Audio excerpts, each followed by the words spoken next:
of the blanket you are going to make is very high. In the monetary sense, your blanket will be worth hundreds of dollars. Of course, you would never sell it. It would be like selling your birthright. In the olden days, our mothers would have said, when you wear your blanket, hold your head up and show your family emblem. That is your identification. Even today, if you go to another Haida village and come out with your blanket, people seeing your family emblem can just about tell where you come from and what your family you belong to. That is the true value of your blanket.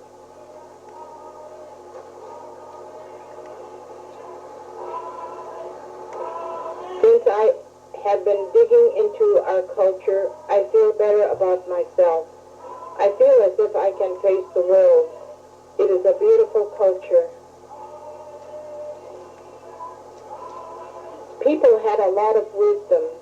Great artists were born among our people. Carvers, painters, leaders, songwriters, drummers, public speakers, weavers, canoe builders, spiritual leaders, hunters.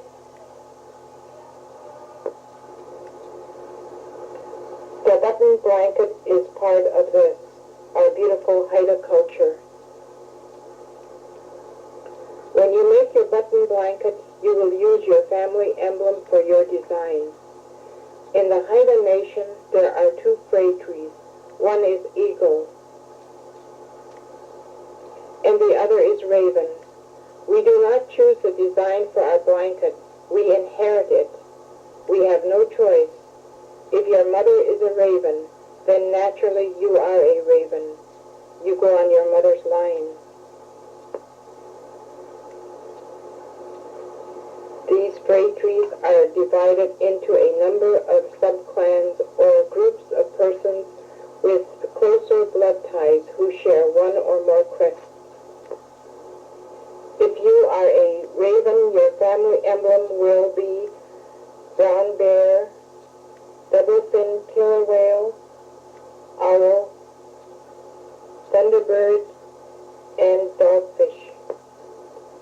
If you are an eagle, your family emblem will be frog, double-head eagle, bullhead, beaver, and sculpin. These emblems were adopted through legend or vision from way back. I am Raven. I was born a raven because my mother was Raven. Her mother was Raven, and her mother was Raven. So all along down the line, my family on my mother's side was Raven. You cannot claim your father's emblem, but on very special and rare occasions, you can come out and dance with your father's emblem.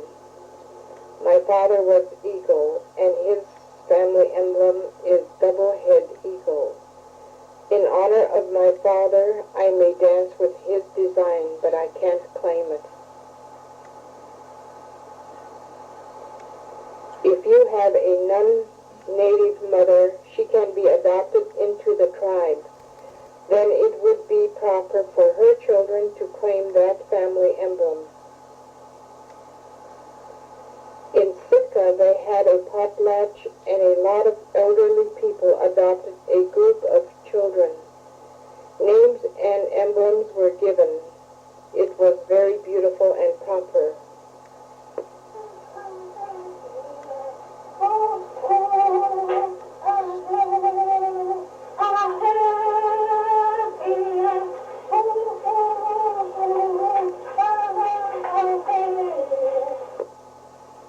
The elderly people are our resource people. They will guide us through the choosing of our design and the proper construction of your button blanket so that we will be Haidas who sing loudly and dance with pride. We cannot have a Haida culture without the language. If we lose our language, we have lost everything. So during these classes, we will learn some Haida songs and words. Does one way of life have to die so another can live? No. You are here today as a living proof of its survival.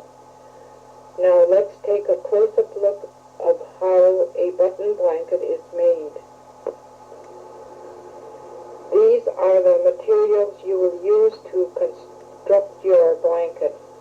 We will use the best grade of black or navy blue material for the back, and a red felt to border only 3 sides and the design.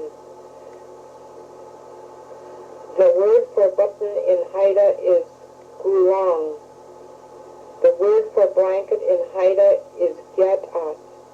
So you will call our button blanket gulong gyatas. The first steps are measuring and cutting your material.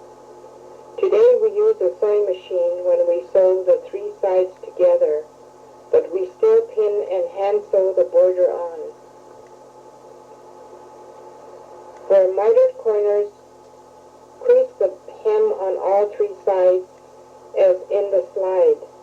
Then turn at the corner and fold the material very accurately and cut away the surplus material. Mitering is a neat and easy means of eliminating bulk at the corners. Since your goal is to achieve a flat, neat-looking miter, you must concentrate on trimming at just the right moment in your mitering plan. Bring the edge together in a true bias miter. Turn them inside the hem and whip them together with short stitches as in the slide. Never allow the material to fold in the corners. It makes them heavy.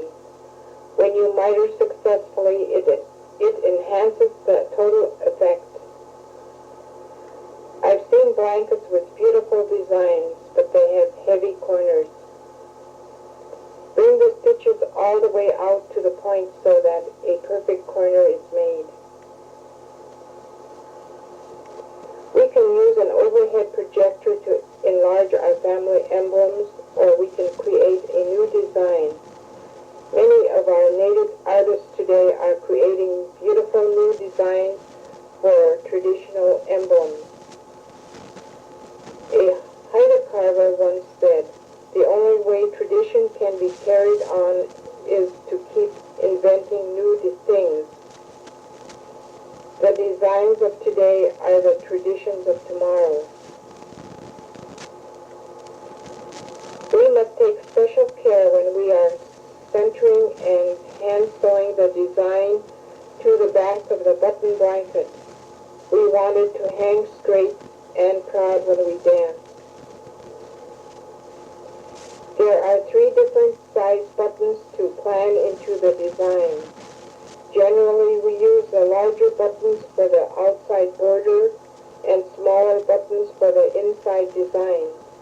There is no set rule for placing the buttons on the border. When you wear your blanket, you'll need your hands free so you can dance. For this reason, we will make the tuts. Now everyone repeat it. Tuts.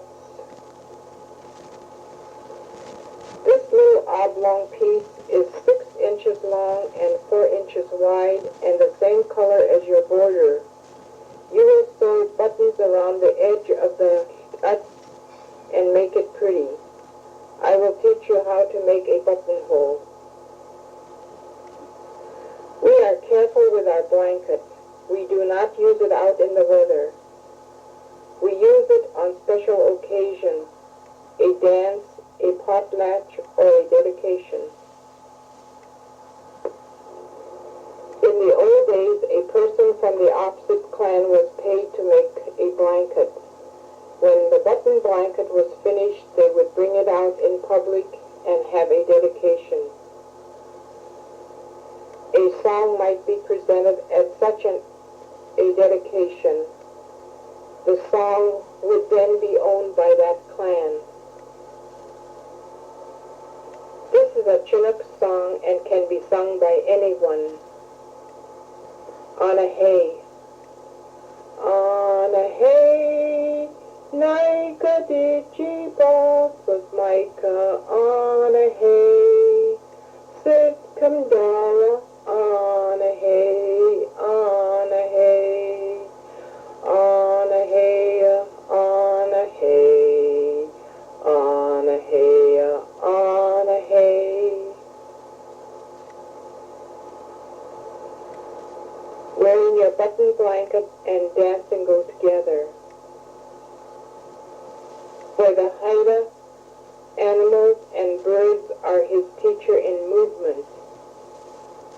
The Haida dances because it brings his people closer to one another and helps them to recognize the links between the clans and the tribes and makes them more aware of their cultural heritage, which they will pass on to their children and grandchildren. The last section of this slide presentation is on Haida dance and is narrated by my granddaughter Charlene.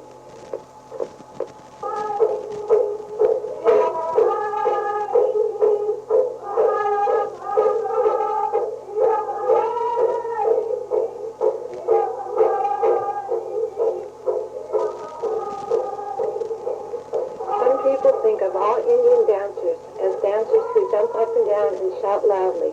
This is not so. Haida men and women do not jump, they move gracefully.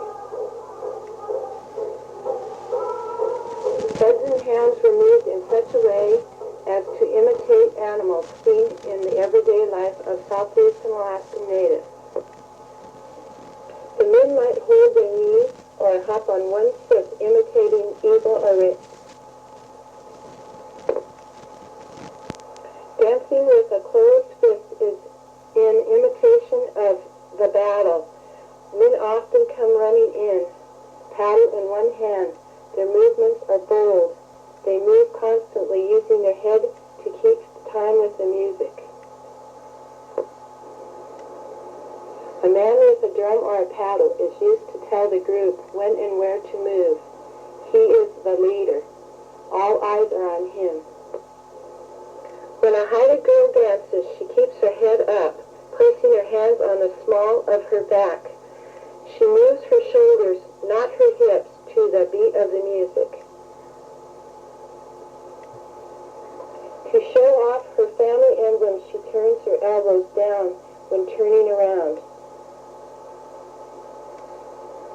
Women do not run or jump around. They move gracefully, heel to toe, taking 3 steps, then a dip to the right, then 3 steps and a dip to the left. She uses her heel to control her body.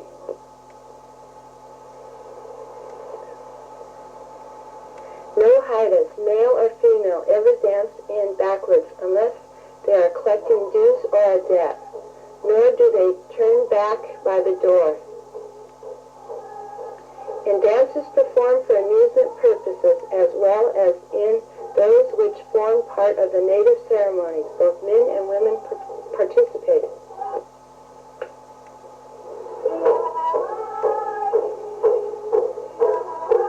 Haida proudly wear their button blankets when dancing or singing.